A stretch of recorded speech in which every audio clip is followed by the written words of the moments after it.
Hi friends, இது கேரளா சமையல் பூசணிக்காய் மோர் குழம்பு தான் பண்ண போகிறோம். வாங்க எப்படி செய்யலாம்னு பார்க்கலாம். ஃப்ரெண்ட்ஸ், நம்ம பூசணிக்காய் தான் எடுத்திருக்கேன். பூசணிக்காய் மோர் குழம்பு தான் பண்ண போகிறோம். இந்த பூசணிக்காய் கட் பண்ணிவிட்டு அந்த உள்ளே இருக்குது பார்த்திங்களா, அந்த விதையெல்லாம் நீக்கிட்டு கியூபுக்கு கட் பண்ணி எடுத்துக்கோங்க. மேலே இருக்கிற தோலெல்லாம் சேர்த்துட்டு கியூபுக்கு கட் பண்ணி எடுத்துக்கோங்க. ஃப்ரெண்ட்ஸ், இப்போ பாருங்கள், பூசணிக்காவை நல்லா மேலே இருக்கிற தோலெல்லாம் சேர்த்துட்டு எந்தளவுக்கு நல்லா கியூபுக்கு கட் பண்ணி எடுத்துகிட்டு வச்சுக்கோங்க. பாருங்கள், இது ஒரு வாரமாக வச்சுக்கோங்க. இப்போ அடுப்பில் ஒரு வானல் வச்சுக்கோங்க. 2 டேபிள் ஸ்பூன் தேங்காய் எண்ணெய் சேர்த்துக்கோங்க. தேங்காய் எண்ணெய் சேர்த்து பண்ணும்போது தான் மோர் குழம்புக்கு டேஸ்ட்டு சூப்பராக இருக்கும். 2 டேபிள் ஸ்பூன் தேங்காய் எண்ணெய் சேர்த்துக்கோங்க. தேங்காய் எண்ணெய் சேர்த்து கொடுத்துட்டு 3 டேபிள் ஸ்பூன் துவரம்பருப்பு சேர்த்துக்கோங்க. அது கூடவே 2 டேபிள் ஸ்பூன் பச்சரிசி சேர்த்துக்கோங்க. 1 டேபிள் ஸ்பூன் மிளகு சேர்த்துக்கோங்க. சேர்த்துட்டு எல்லாம் சேர்த்து ஒரு 5 நிமிஷத்துக்கு நல்லா வறுத்து எடுத்துக்கோங்க. ஆகிடுச்சு. இங்கே பாருங்கள், நல்லா வறுந்து வந்துடுச்சு. இந்த கலர் எதுவும் மாறாமல் இந்த அளவுக்கு வந்தால் போதும். இப்போ வேறு ஒரு பாத்திரத்துக்கு மாற்றி வச்சுக்கோங்க. மாற்றிட்டு நல்லா ஆற வச்சுக்கோங்க. இப்போ ஒரு மிக்ஸி ஜார் எடுத்துக்கோங்க. நம்ம ஏற்கனவே வறுத்து எடுத்து வச்சுருக்கோம்ல துவரம் பருப்பெல்லாம் அது கூட சேர்த்துக்கோங்க. அது கூடவே 10 பச்சை மிளகாய் சேர்த்துறேன். காரத்துக்கான சேர்த்துக்கோங்க. அது கூடவே 4 பல் பூண்டு நல்லா துருவி எடுத்து வச்சுருக்கிற ஒரு பெரிய சைஸு தேங்காயை உள்ளே சேர்த்துக்கோங்க. தேங்காயை சேர்த்து கொடுத்துட்டு ஒரு 1/4 கப் தண்ணி சேர்த்துக்கோங்க. சேர்த்துட்டு மூடி நல்லா அரைச்சி எடுத்துக்கோங்க. நான் செய்கிறது 20 பேர் தாராளமாக சாப்பிட்லாம். நல்லா பேஸ்ட்டு பார்த்து நல்லா அரைச்சி எடுத்துக்கோங்க. ஃப்ரெண்ட்ஸ், நம்ம அரைச்சி எடுத்தது இந்த அளவுக்கு இருக்கணும். இப்போ இது ஒரு உரமாக மாற்றி வச்சுக்கோங்க. மோர் குழம்பு பண்ணுறதுக்கு அடுப்பில் ஒரு பாத்திரம் வச்சுக்கோங்க. 3 டேபிள் ஸ்பூன் தேங்காய் எண்ணெய் சேர்த்துக்கோங்க. தேங்காய் எண்ணெய் சேர்த்து தேங்காய் நல்லா சூடாகிடுச்சு. 1 டேபிள் ஸ்பூன் ஜீரகம் சேர்த்துக்கோங்க. அது கூடவே 4 காஞ்ச மிளகாய் கட் பண்ணி வச்சுருக்கோம், அதோட சேர்த்துக்கோங்க. ஒரு கொத்து கருவேப்பிலை சேர்த்துக்கோங்க. பெரிய சைஸ் வெங்காயத்தை பொடியாக கட் பண்ணி வச்சுருக்கோம், அதோட சேர்த்துக்கோங்க. சேர்த்து கொடுத்துட்டு நல்லா கலந்து கொடுத்துக்கோங்க. கலந்து கொடுத்துட்டு 1 டேபிள் ஸ்பூன் உப்பு சேர்த்துக்கோங்க. அது கூடவே 1/2 டேபிள் ஸ்பூன் மஞ்சள் சேர்த்துக்கோங்க. சேர்த்துட்டு நம்ம ஏற்கனவே கட் பண்ணி எடுத்து வச்சுருக்கோம்ல பூசணிக்காய், அதையும் உள்ள சேர்த்துக்கோங்க. இதை தண்ணி எதுவும் சேர்க்காம ஒரு 10 நிமிஷத்துக்கு நல்லா கலந்து கொடுத்துக்கோங்க.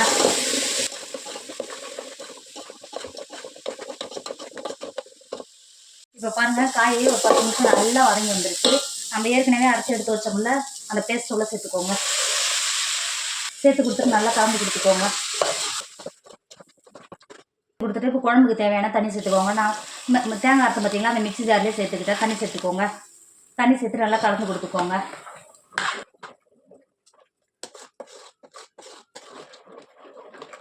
கொடுத்துட்டு இப்போ ஒரு 3 டேபிள் ஸ்பூன் குழம்புக்கு உப்பு சேர்த்துக்கோங்க. நம்ம ஏற்கனவே 1 டேபிள் ஸ்பூன் சேர்த்துக்கிறோம்.